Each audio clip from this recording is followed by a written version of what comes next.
누가복음의 말씀을 참고해 나가면서 19장 45절부터 46절 보면 성전에서 장사하는 자들을 책망하여 권세를 나타내십니다.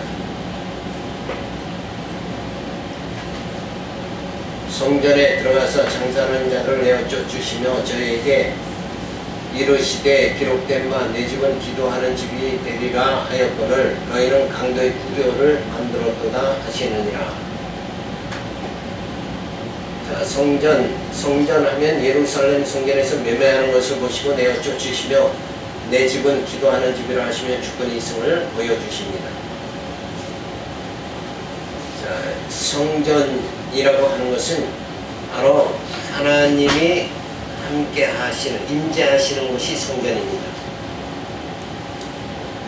자, 그래서 이 초대교회 때 예수님 당시에 이 예루살렘 성전, 이 성전에 모였는데 이 성전에서 사람들이 모였어요. 장사를 했죠. 그러니까 장사를 한다는 것은 뭐예요? 이권을 중심으로 하는 거예요. 그 어떤 개인적인 이권을 중심으로 해서 모여지는, 자기 유익을 위해서 모여지는 곳이 성전이 되면 안 되는 거죠. 그래서 예수님이 장사하는 자들을 다 내어 쫓아버립니다. 자, 그러면서 예수님은 이 성전이 뭐 하는 곳이냐? 성전은 내 집은 기도하는 집이다 그랬습니다. 자, 이 의미가 뭘까요? 기도하는 집이다. 그럼 기도라는 것은 뭐예요? 뭔가 구하는 거죠. 그리고 그것이 이루어지기를 바라는 거. 그래서 기도한다 그러면 예수님이 내 집은 기도하는 집이다 하는 말씀은 뭐냐면 하나님의 언약이 그대로 이루어지기를 모여서 다 간절히 구하는 곳, 그것이 교회입니다. 그것이 성전이에요. 그러니까 진짜 예수님이 주기도문에도 가르치잖아요. 하늘에서 이루어진 것 같이 땅에서도 이루어지기를 원합니다. 그러니까 우리가 이 땅에서, 이 땅은 없어질 것 아닙니까? 우리의 집은 영원한 하나님의 나라란 말이에요. 그러니까 이 땅 나그네 생활하면서 이 교회에서 모여서, 성전에 모여서 우리는 뭘 하는가? 하늘에서 이루어진 것 같이 하나님의 언약이 그대로 이 땅에서 이루어지기를 바랍니다. 그 말은 뭐예요? 하나님의 언약의 백성들이 이 땅에서 교회 생활하고 성전에서 생활하고 그러지만 이제 장차 어디로 가요? 하나님 나라 들어가게 됩니다. 꼭 그렇게 되기를 원합니다. 그래서 하나님의 언약하신 모든 것이 그대로 이루어지기를 간절히 우리가 모여서 기도하는 거예요. 예수님이 죽으시고 부활 승천하신 다음에 제자들이 다락방에서 모였죠. 그래서 그곳에 모여서는 저들이 뭐 했어요? 예수님이 약속한 뭘 구했어요? 보혜사 성령이 오시기를, 임하시기를 구했단 말이에요.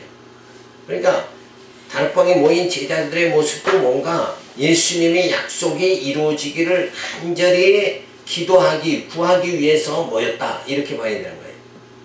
그러니까 지금은 우리는 교회에 모이는 게 왜 모이는가? 하나님의 언약이 그대로 이루어지기를 간절히 구하는, 그 기도하기 위해서 우리가 모이는 것이다. 그런데 요즘하기 기도는 어떻게, 어떤 의미냐? 일반적으로 기도 그러면은 뭔가 내게 부족한 것이 있으면 하나님께 구해가지고 그걸 응답받는 것이 기도다, 이렇게 생각하기가 쉽단 말이에요. 그러니까 기도라는 게 누구 중심이 된 거예요?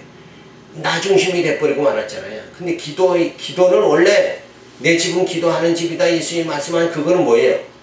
그 집은 하나님의 언약이 그대로 이루어지기를 간절히 사모하는 자들이 모여서 기도하는, 구하는 것이 바로 뭐냐? 그게 성전이다, 이렇게 예수님은 말씀하신 거예요.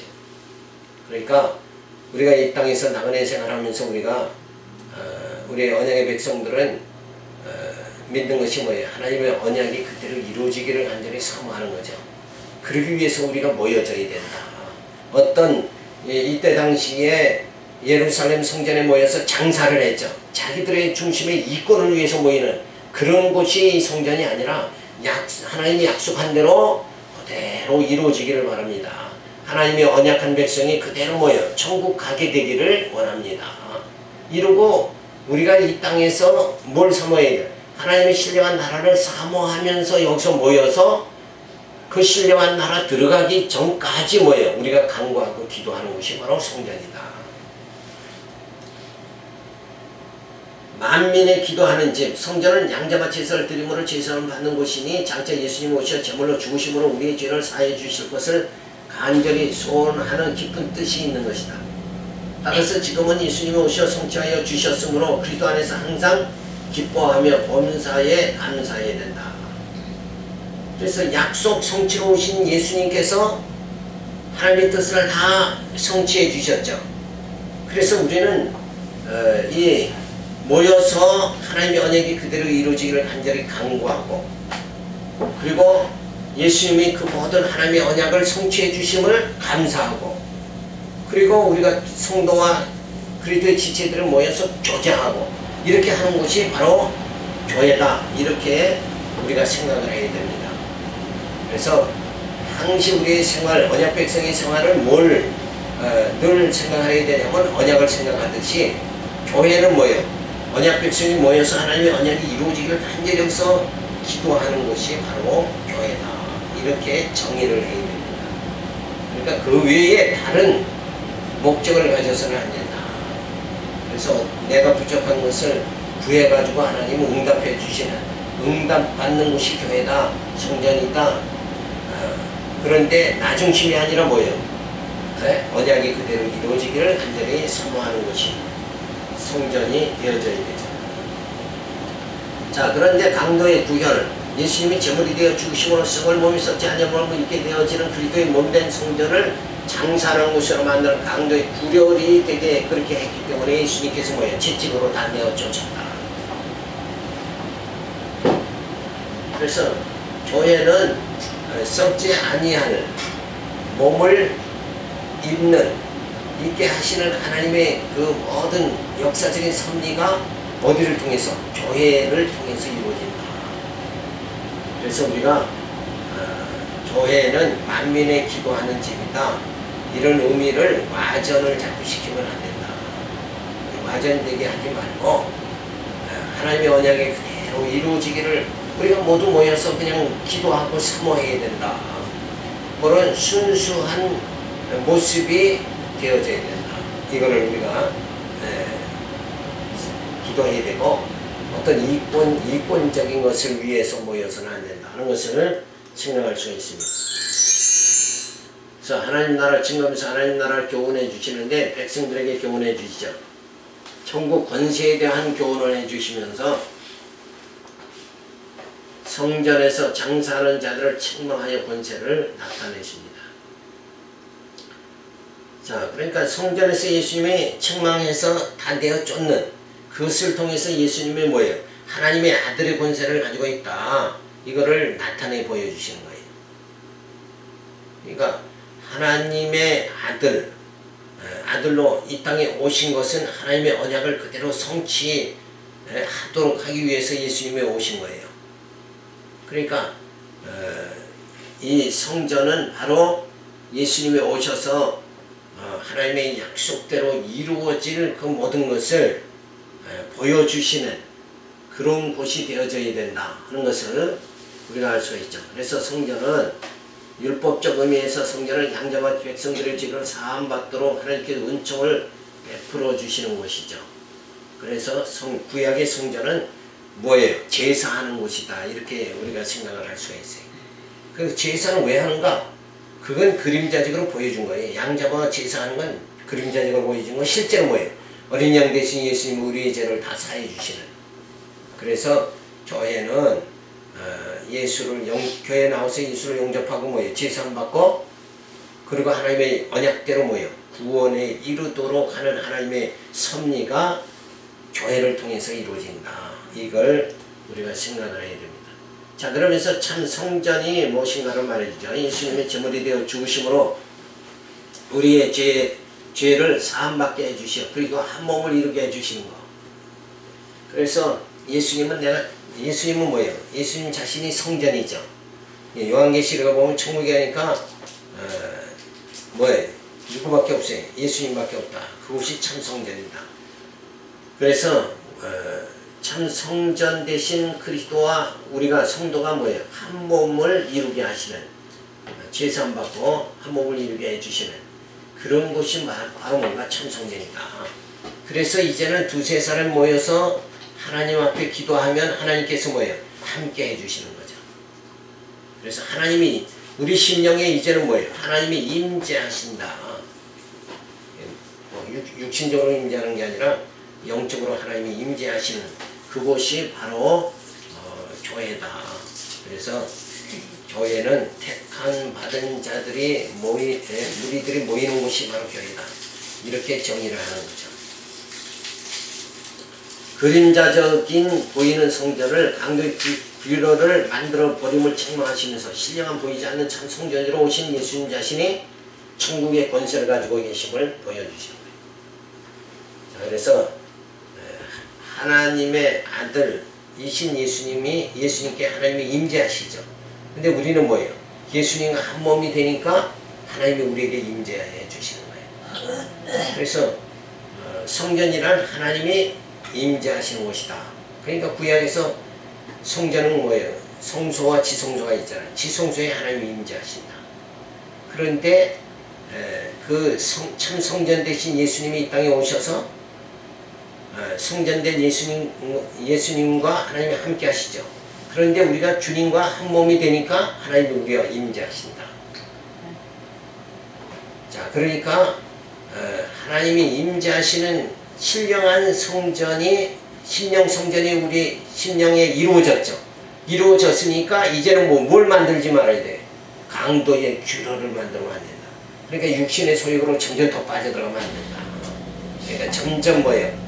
거룩한 삶을 살아가야 된다. 그러니까 내가 거룩하니 너희도 거룩하라 하신 하나님께서 우리를 뭐예요? 거룩한 삶을 살아가도록 어떻게 했어요? 예수님 보내가지고 죄사함 받게 해주시고 성령을 보내서 하나님 뜻대로 주님 뜻대로 살아갈 수 있도록 만들어 주시죠. 그렇게 해주시는 것이 바로 뭔가 하나님께서 우리 심령 속의 참성전을 심령 성전을 건축해 나가시는 것이다. 그래서 이 신령한 교회가 신령한 성전이 우리 심령 속에 이루어졌다.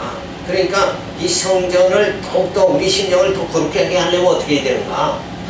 깨끗게 하려면 뭘로만 깨끗해져요? 말씀으로만 깨끗해진다. 말씀을 듣고 깨달으면 뭐예요? 탐욕이 소멸돼 버리고 말이야. 그러니까 점점 우리가 심령이 깨끗해진다. 땅의 소망을 가지고 욕심을 가지고 살던 우리를 하늘의 소망을 가지고 삶에 그렇게 만들어 주신다. 그래서 그렇게 우리 심령 자체가 뭐예요? 진짜 가난한 심령 되도록 세상적으로는 가난하게 왜? 세상적인 탐욕과 소망, 땅의 소망을 다 버려버리니까 우리 심령이 가난하게 되죠. 이 가난한 심령이 뭐예요? 하늘의 것으로 채워주시는 하나님의 역사가 줍니다. 그런 곳이 바로 심령 성전이다. 그러니까 점점 우리 심령 성전이 뭐예요? 거룩해질 수 있도록 그렇게 우리가 말씀 안에서 우리가 늘 살아가야 된다. 그래서 공부를 열심히 해서 말씀을 열심히 깨닫는 만큼 뭐예요? 심령이 거룩해지는 거예요. 근데 말씀을 깨닫는 것이 부족하면 다 무속신앙으로 다 빠져버려요. 그냥 무조건 구하고 무조건 하나님 응답. 누구 중심으로? 나 좋으라고. 자기 중심으로. 내가 원하는 거 하나님 무조건 주시는 분이다. 요렇게 하나님을 생각한다 이게요. 하나님은 주신다. 구하기만 하면 된다. 이렇게 되는 것이 아니라 우리가 하나님께 뭐 해야 돼요? 구하기만 하는 게 아니라 그거 하라고 우리를 하나님 택하신 게 아니라 하나님께 영광 돌리라고 택하신 거죠. 그러니까 영광이 먼저인데 우리는 뭐예요? 그냥 무조건 내게 필요한 걸 구하고 응답만 먼저 받기를 원한다. 그러니까 무조건 뭐예요? 그것도 다 욕심이죠. 결국 탐욕에 그냥 빠지는 거다. 그러니까 챙기는 거 이게 아니라 영광을 돌려야 돼요. 그저 내가 정말 여러 가지 어려움과 공핍함에 빠졌다 할지라도 뭐예요? 과부의 엽전 두뇌는 바치는 것 같이 내게 있는 내 심령을 주님께 바칠 수 있는 그런 심령이 되어져야 된다. 그래서 어떻게 보면 대한민국의 국민이다 그러면 어때요? 이 대한민국이 나를 위해서 뭘 해주는가. 이 많은 사람들은 그것만 원하잖아요. 그래서 세금을 낮춰달라, 뭘 해달라, 요구가 많죠. 그런데 그게 아니라 내가 이 조국을 위해서 무엇을 할 것인가. 이걸 생각하는 거 오히려 바람직한 것이 아니냐. 그러니까 주님에게, 하나님께 뭔가 막 받으려고 막 이렇게 구하는 그런 자세가 보다는 뭐예요? 내 이 한 몸 맞춰서 어떻게 주님께 영광을 돌릴까. 영광을 돌리는 자 되어질 수 있도록 이렇게 돼야지 챙기는 것만 열심히 챙기려고 하면 안 된다. 그 자세 자체가 이미 뭐예요? 영적으로 자세 자체가 잘못된 거예요. 이거. 그런 심령이 뭐예요? 늘 뭐예요? 가난한, 육신적으로 가난한 자의 심령이잖아요. 진짜 우리는 뭔가 하나님 앞에 구하는 그거보다도 하나님께 영광을 돌릴 수 있는 자세, 그런 마음을 갖는 것이 중요하죠. 그래서 그런 심령이 되도록 우리 심령 자체를 뭐예요? 참 성전 대신 예수님이 오셔서 우리의 심령을 참 거룩하게 그렇게 만들어 가신다. 19장 47절부터 48절은 성전에서 가르치심으로 천국에 대한 권세를 나타내 주십니다. 예수께서 날마다 성전에서 가르치시니 대제사장과 서기관들과 백성의 두목들이 그를 죽이려고 복귀하되 백성이 다 그에게 귀를 기울이므로 어찌할 방침을 찾지 못하였다. 그러니까 예수님이 하시는 일이 뭔가 성전에서 맨날 뭐예요? 가르치셨다. 그러니까 교회는 뭔가 가르쳐야 돼요. 왜? 가르쳐야 말씀을 깨닫고 심령이 뭐예요? 거룩해지지 않느냐. 그래야 하나님이 임재하신 처소가 우리 심령 속에 이루어지는 거예요. 근데 우리는 무조건 교회 오면 뭔가 챙기려고만 한단 말이에요. 주세요. 흔들어 넘치게 주세요. 이런 자세만 가지니까 뭐 교회 오면 의뢰 받는 거. 어떻게 전도해서 교회 오면 무조건 뭐예요? 사업도 잘 되고 건강도 해져요. 순봉교회 삼박자 축복. 아직 이거 배려는 거예요. 배려는 거. 교회가 어떻게, 교회 오면 이 다 거지만 되는 거예요. 거지. 거지가 모이는 곳이 아니라 진짜 약속을, 아까 그랬죠. 내 집은 기도하는, 만민이 기도하는 집이다. 하나님의 약속을 이루어지기를 간절히 구하는 이런 심령들이 모여지는 곳이 되어져야 된다.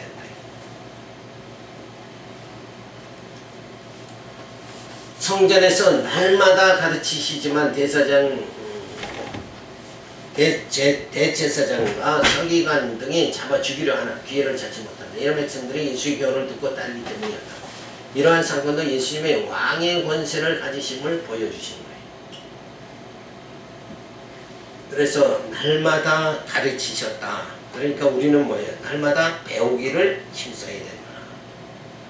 맨날 배워야 돼요.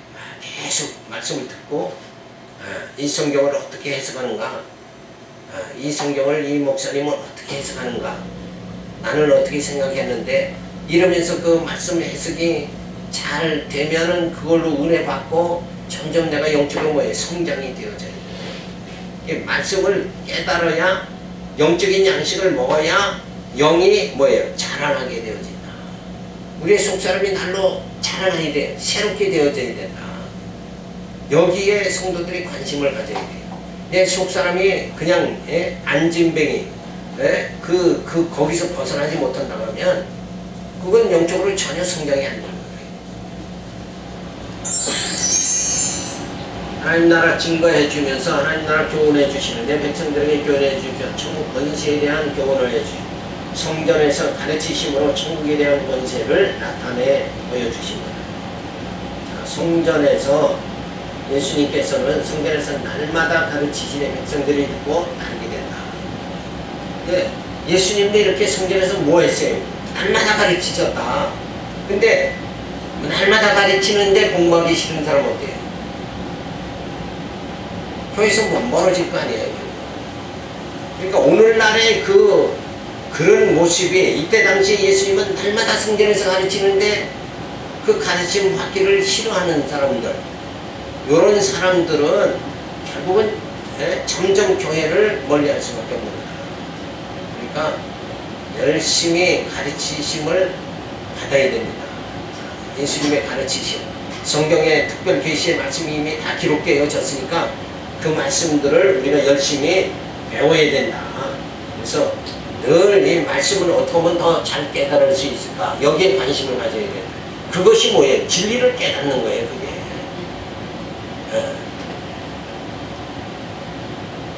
그래서 권세를 이렇게 가르치시면서 왕권의 권세를 가지고 오신 예수님을 예수님 자신을 나타내 주시는데 오히려 뭐요? 잡아 죽이려고 기회를 하지만은 찾지 못하게 되었어요. 그러니까 예수님은 열심히 가르치는데 사람들은 뭐예요?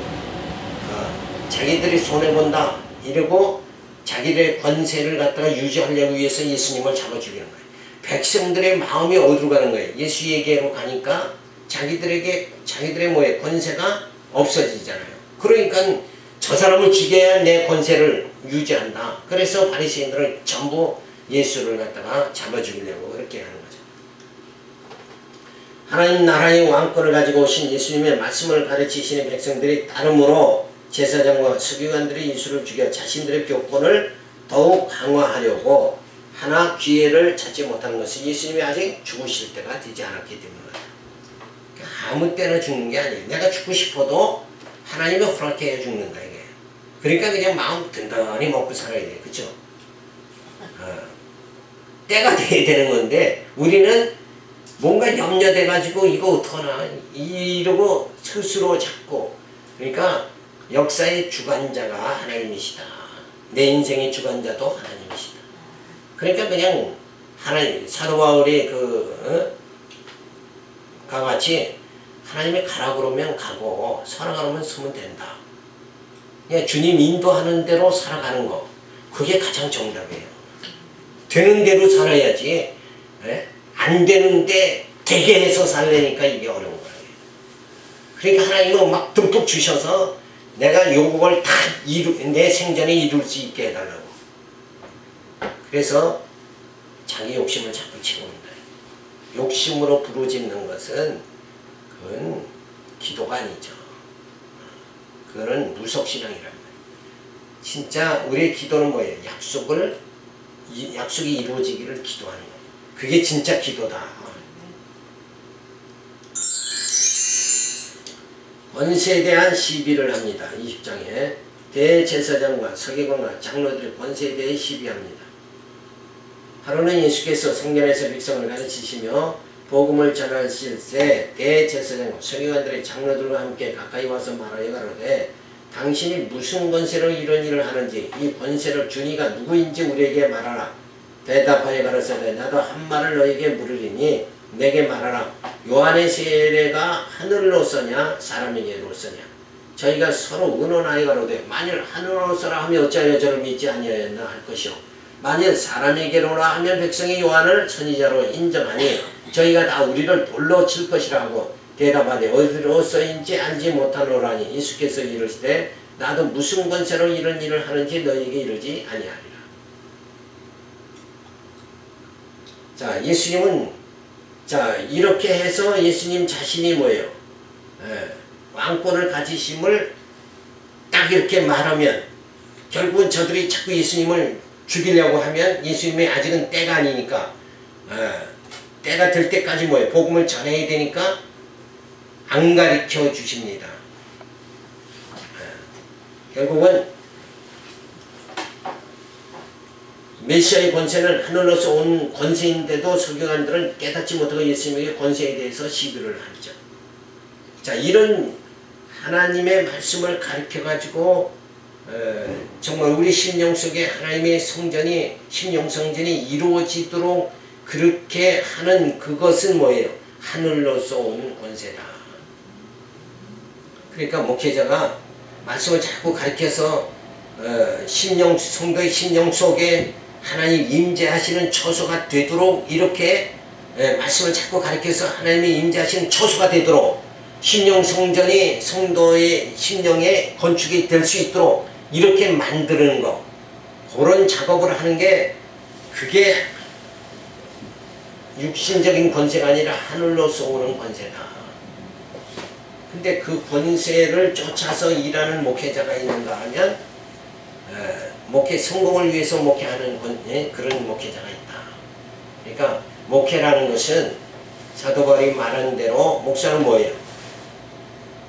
신랑 되신 예수님에게 신부된 성도를 중매하는 것이다.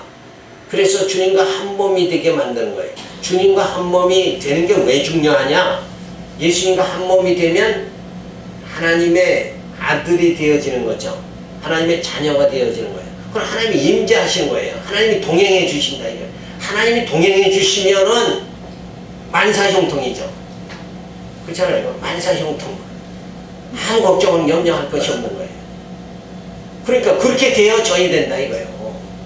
그걸 그렇게 되도록 하는 것이 뭐예요?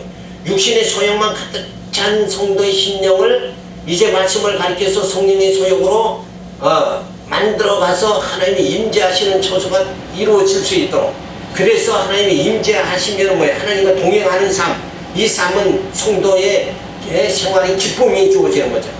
그 기쁜 생활, 말씀의 힘으로 기쁨으로 살아가는, 세상의 어떤 두려움도 다 이길 수 있는 그 힘으로 살아갈 수 있는 그런 심령이 성도가 한 명, 두 명, 세 명 이렇게 되어진다 그러면 그것이 참 목회라는 거예요. 그 일을 예수님은 지금 하시는 거예요. 예수님이 이 땅에 오셔서 누구와 화목되게 하려고, 하나님과 화목이 이루어지도록 하기 위해서는 말씀을 가르쳐서 우리 속에 있는 뭐가 없어져야 돼? 육신의 소욕이 다 소멸되도록 예수님은 하시는 거예요.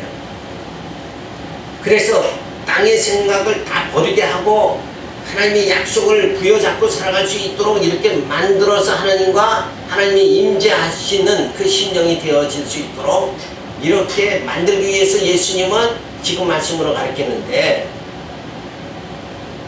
바리새인과 서기관들을 그 예수를 뭐예요? 죽이려고 하는 거다. 세례 요한의 권세가 하늘로 서냐 사람에게로 서냐 하니까 서기관들이 대답하지 못하는 것을 보고 예수님도 권세에 대해 말씀해 주시라. 세례 요한이나 예수님이나 이 바리새인과 서기관들은 세례 요한도 배척하고 예수님도 배척하죠. 그럼 세례 요한이 하늘로부터 온 자다 그러면 왜 저들을 갖다가 왜 저 세례 요한을 배척했느냐 이렇게 되어지니까 결국은 대답을 하지는 못하는 거예요. 하나님 나라 증거해 주십니다. 하나님 나라 교훈해 주시는데 백성들에게 교훈해 주십니다. 천국 권세에 대한 교훈을 해주시며 대제사장과 서기관과 장로들의 권세에 대해서 시비를 합니다.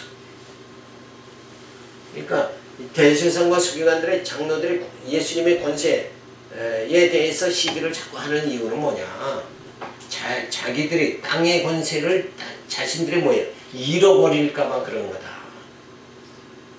그러니까 하늘의 권세를 소유한 예수님을 핍박을 해야 자신들의 권세를 유지할 수 있게 되기 때문에 그런 거예요. 요한의 세례가 어디로서 왔느냐? 하늘로서냐? 사람에게로서냐? 하고 예수님 묻죠. 그래서 예수가 그리스도를 믿는 믿음은 제자들에게는 허락되었으나 바리새인들에게는 허락되지 않은 거예요. 그러니까 하늘로부터 하늘의 권세로 오신 예수님을 바로 믿을 수 있는 것은 제자들에게만 주어지고 바리새인들에겐 주어지지 않습니다. 그것이 하나님의 정하신 뭐예요? 정하신 뜻대로 되어진다. 그게 정해진 거예요. 그러니까 버릴 자와 택함 받을 자가 이미 정해진 것이다. 그러니까 버림받을 자는 자꾸 하늘의 권세인 권세자로 오신 예수님을 핍박할 수밖에 없는 거고, 영적으로 사는 사람을 자꾸 세상에 속한 사람들은 핍박할 수밖에 없는 거예요. 그래서 우리가 믿음이 없기 때문에 그렇다. 바리새인들은 믿음이 없죠. 예수가 그리스도를 믿는 믿음 자체가 없기 때문에 그렇다. 그런데 우리들에게는 뭐예요? 예수가 그리스도다 하는 이 믿음을 가질 수 있도록 우리는 이 말씀을 듣잖아요. 듣게 하시는 이가 깨달을 수 있도록 그렇게 만들어 주시고, 그래서 우리 육신의 소욕이 소멸되게 만들어 주시고, 하늘로부터는 권세자인 예수님을 우리가 영접하고 구원에 이룰 수 있도록 그렇게 만들어 주시는 하나님의 은총이 우리들에게 주어진 거예요. 무슨 권세인지 가르쳐주지 않으신 것은 저들이 예수가 그리스도이심을 깨달으면 예수를 십자가에 못 박지 않게 되기 때문이다. 아직은 때가 되지 않아서 예수님은 분명히 밝히시질 않는 거죠. 자, 20장 9절부터 18절 보면 예수님의 유업의 권한을 포도원 비유로 가르쳐 주십니다. 이 비유로 백성의 말씀인데 한 사람이 또 포도원을 만들어 농부들에게 서로 주고 타국에 가서 오래 있다가 때가 이르매 포도원 소출 얼마를 바치게 하려고 한 종을 농부에게 보내니 농부들이 종을 심히 때리고 거저 보내었거늘 다시 다른 종을 보내니 그도 심히 때리고 능욕하고 거저 보내었거늘 다시 세 번째 종을 보내니 이도 상하게 하고 내어 쫓은지라 포도원 주인이 가로되 어찌 않고 내 사랑하는 아들을 보내리니 저희가 혹 그는 공경하리라 했더니 농부들이 그를 보고 서로 논하여 가로되 이는 상속자니 죽이고 그 유업을 우리의 것으로 만들자 하고 포도원 밖에 내어 쫓아 죽였느니라. 그런즉 포도원 주인이 이 사람을 어떻게 하겠느냐 와서 그 농부들을 진멸하고 포도원을 다른 사람에게 주리라 하시니 사람들이 듣고 가로되 그렇게 되지 말지어다 하거늘 저희를 보시며 가라사대 그러면 기록된 바 건축자들의 버린 돌이 모퉁이의 머릿돌이 되었느니라 함이 어찌미뇨 무릇 이 돌 위에 떨어지는 자는 깨어지겠고 이 돌이 사람 위에 떨어지면 저로 가루를 만들어 흩으리라 하시니라. 자, 이 비유는 종을 포도원을 만든 그 주인이 이제 타국에 갔는데 그 포도원의 소치를 받으려고 종을 보냅니다. 그렇지만은 종을 때려서 내쫓아버리고 그 다음에 종을 보내도 마찬가지. 그래서 이제는 뭐예요? 아들을 보내면 저들이 그 소치를 아들에겐 주지 않겠는가 그랬는데 아들도 뭐예요? 죽이죠. 이것은 결국 뭐냐면 먼저 보낸 종들은 다 누굴 말하는 거예요? 하나님께서 선지자들을 자꾸 보내세요. 그런데 선지자를 죽이고 그리고 아들 예수를 보내니까 너희가 하나님의 아들로 온 나를 지금 죽이려고 한다. 이거를 말씀해 주시는 거예요. 그런데 그 예수 지금 바리새인들이 죽이려고 하는 그 예수가 지금 어떤 분이냐? 기록된 바 구약에 건축자들의 버린 돌의 모퉁이의 머릿돌이 되었느니라. 그러니까 결국 이거 무슨 말이냐면 하나님께서 예수 그리스도를 보내서 우리 심령에 하나님과 신령한 처소를 심령 성전을 건축하려고 예수님을 보냈는데 이 예수님을 저들은 배척해버리고 마는 거죠. 그러면 결과적으로 뭐가 이루어질 수가 없는 거예요. 심령 성전이 건축이 안 되는 거예요. 그러니까 바리새인들은 저들 심령 성전이 건축 안 되고 제자들은 뭐예요? 예수를 옮겨보니까 심령 성전이 건축되는 거예요. 그런데 이 예수 무릇 이 돌 위에 떨어지는 자는 깨어지겠고 이 돌들이 사람 위에 떨어지면 저로 가루를 만들어 흩으리라 하신다. 결국은 예수를 통해서 뭐예요? 심판이 주어진다. 예수를 영접하는 자는 심령 성전이 건축돼서 하나님이 임재하시는 처소가 이루어지는 거고 하나님이 동행해 주시는 거고 그렇지 않고 예수를 배척한 자는 어떻게 되는가? 결국은 예수를 인해서 막 가루가 되어버린다. 결국 심판받아서 멸망에 처해지게 되어진다 하는 것을 말해주고 있습니다. 실과를 받으려고 종을 보내면 선녀들을 보낸 것이고 아들을 보낸 것은 하나님의 아들은 예수를 보냈으나 죽여버립니다. 이게 포악한 농부가 주인이 보낸 종을 죽이고 아들까지 죽인 것은 유대인들이 예수를 핍박하고 죽인 것을 비유로 말해줍니다. 자, 그런 예수가 어떤 분인가를 설명해줘요. 하나님께서 구하실 처소를 이루어가야 하는 건축자인 바리새인들은 모퉁이의 머릿돌인 예수님을 죽임으로 그러니까 모퉁이의 돌이라는 것은 뭐예요? 건축하기 위해서는 모퉁이의 돌부터 놓고 건축이 올라가야 되는데 이 돌 자체가 없다는 것은 머릿돌이 없다는 것은 뭐예요? 건축이 안 된다는 얘기죠. 그러니까 예수를 떠나서는 하나님과 신령한 처소가 우리 심령 속에 이루어질 수가 없다. 예수님의 말씀이 아니면 성전은 건축될 수가 없다. 이거를 지금 말씀해 줘요. 그러니까 예수님의 이 복음의 계시의 말씀 신구약 성경의 계시의 말씀, 이 말씀의 터 위에 교회가 세워진다. 우리 심령이 이 말씀을 깨닫지 못하면 하나님이 임재하시는 처소가 이루어질 수가 없다. 그러니까 말씀 깨닫는 것이 기도하고 응답받는 것보다 더 중요하다. 이걸 보여주는 거예요. 근데 사람들은 구하고 응답받는 걸 더 신경 쓴다. 근데 실상은 뭐예요? 이 말씀으로 심령 성전이 건축되는 거, 이게 더 귀한 것이다. 그래서 하나님의 임재가 우리 심령 속에 이루어지면 만사형통이죠. 다 이루어진다 이거예요. 하나님 뜻대로 우리를 인도해 주시는 거예요. 그러면 형통하죠. 형통한 은혜가 우리에게 주어진 거예요. 아브라함에게 하나님이 늘 아브라함이 가는 곳마다 누가 함께해요? 하나님과 함께 해주시니까 형통한 은혜가 주어진 거예요. 그러면 더 이상 바라고 구할 것이 없는 거예요.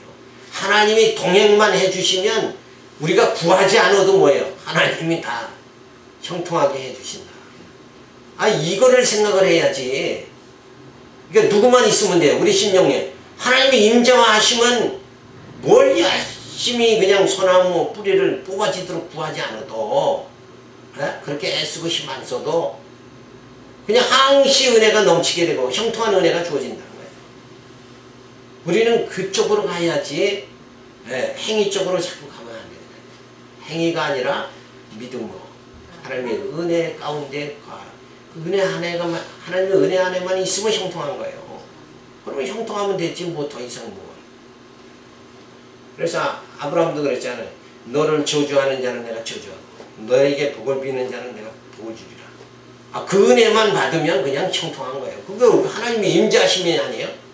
그 상태가 바로 하나님이 임재하시는 상태란 말이에요. 아브라함과 동행해 주시는 하나님.